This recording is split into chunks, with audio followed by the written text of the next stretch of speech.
Samajwadi party के manifesto में शामिल होगी। उससे पहले एक और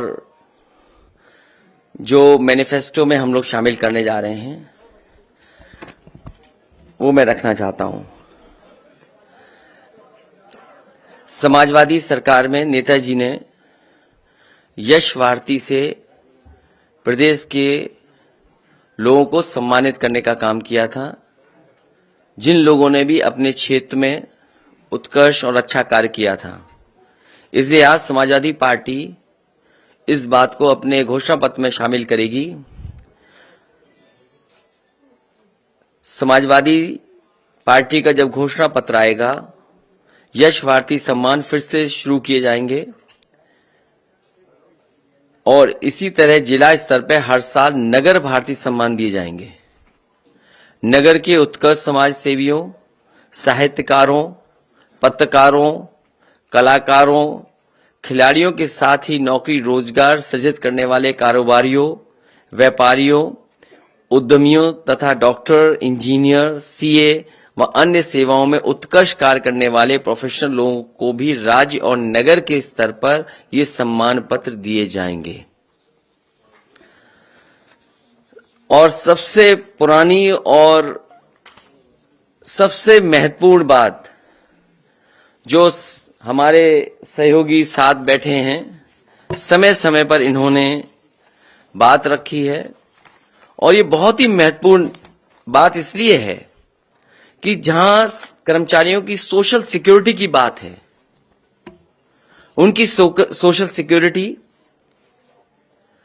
और इतनी सेवा के बाद उनके सम्मान के लिए, और जब उम्र ज्यादा हो रही, क्योंकि इधर उम्र भी लाइफ एक्सपेक्टेंसी बढ़ी है, उम्र बहुत हो जाती है, तो उनके लिए जो सपोर्ट होना चाहिए, सपोर्ट के लिए, उनके रिस्पेक्ट के लिए और सोशल सिक्योरिटी के लिए समाजवादी पार्टी ने फैसला लिया है कि पुरानी पेंशन व्यवस्था की बहाली होगी जब समाजवादी सरकार उत्तर प्रदेश में बनेगी।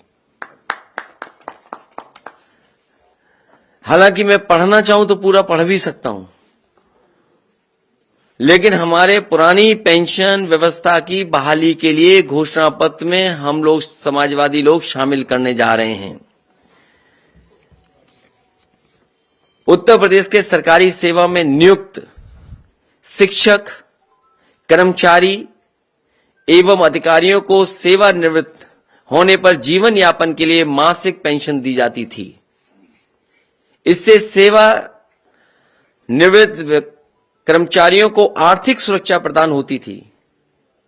केंद्र में भारतीय जनता पार्टी की सरकार द्वारा वर्ष 2004 में नियमावली बनाई, जिसके आधार पर अप्रैल 2005 के बाद नियुक्त शिक्षक और कर्मचारी की मासिक पेंशन की योजना समाप्त की गई और नई पेंशन योजना लागू की गई, जिससे सेवानिवृत्त कर्मचारी एवं शिक्षक को सेवानिवृत्त होने पर एक मुश्त धनराशि प्रदान की जा रही है।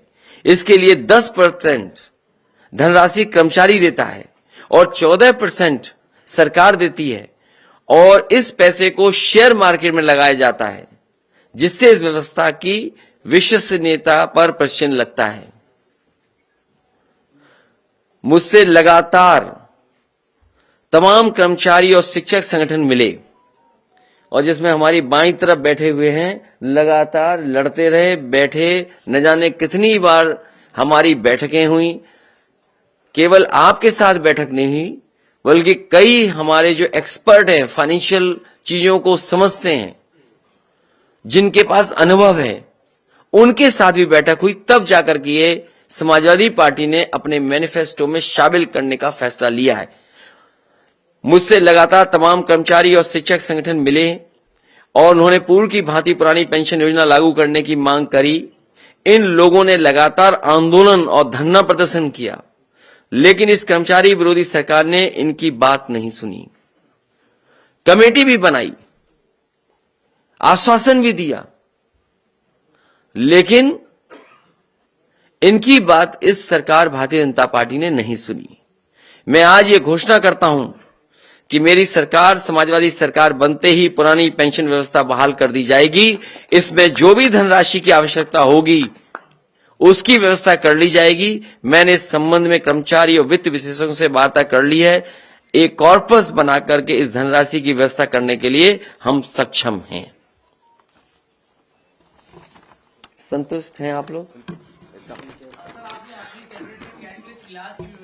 तो आने वाले समय में ये सरकार शुरू नहीं कर पाई है, पुनः कर्मचारियों के लिए कैशलेस स्कीम जो समाजवादी सरकार में शुरू गई थी पुनः शुरू होगी। वो तो कंप्लीट है, आपकी तरफ से कंप्लीट है। इस सरकार ने लागू नहीं होने दिया उसको, खाली उसका नाम भी पंडित दीनदयाल उपाध्याय रख दिया था और उसको भी नहीं होने दिया।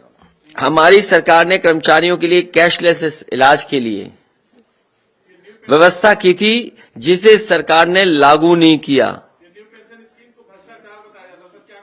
वित्त विहीन शिक्षकों को हम सम्मानजनक मानदेय की सहायता अतिरिक्त रूप से प्रदान करेंगे। समस्त तृतीय और चतुर्थ श्रेणी के कर्मचारियों को जहां तक संभव हो सकेगा गृह जनपद उसके निकट के जनपदों में तैनाती कराने का फैसला लिया जाएगा।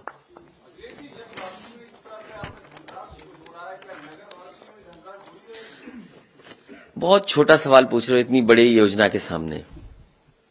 सबसे बड़ा फैसला समाजवादी पार्टी का जो घोषणा पत्र में शामिल होने जा रहा है, पुरानी पेंशन योजना को बहाल किया जाएगा। बहुत बड़ा फैसला है। 2005 से पूर्व कर्मचारियों को मिलने वाली पुरानी पेंशन व्यवस्था लागू की जाएगी। उसके लिए किस तरीके से लागू होगी, फाइनेंशियल एक्सपर्ट जो जानकार लोग हैं उनसे राय मशवरा किया गया है। किस तरीके से कॉर्पस फंड क्रिएट किया जाएगा उसका भी इंतजाम समाजवादी सरकार में होगा। फिलहाल इसी पे हमें काम कर लेने दो। कर्मचारी भी होंगे और शिक्षक भी होंगे, सारे अधिकारी भी होंगे, जो भी इसमें आते हैं उस कैटेगरी में सब। जिन्होंने हटाई वो भी शामिल होंगे।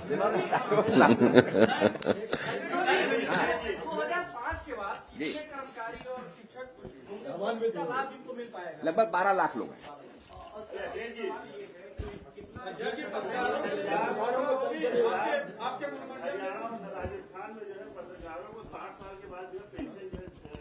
ये सुझाव अच्छा है, लिख करके दो हमें।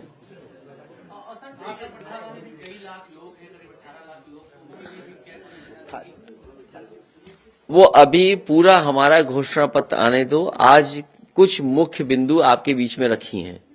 इसके अलावा जो और महत्वपूर्ण चीजें आ रही हैं कर्मचारियों को लेकर के या अन्य विभागों को लेकर के, वो हमारे घोषणा पत्र में शामिल होगी। अभी पुरानी पेंशन व्यवस्था की बहाली हमारे लिए जरूरी है। सर, आपकी तरफ जो है सभी देश के और प्रदेश के सभी कर्मचारी आशा भरी निगाहों से देख रहे हैं। सर, क्या ऐसा होगा कि पहली कैबिनेट में आप द्वारा जो है पुरानी पेंशन बहाल कर दी जाए? समाजवादी पार्टी जो कहती है वो करके दिखाती है। करनी हमारे कहीं भेदभाव आपको नजर नहीं आएगा, कथनी और करनी में।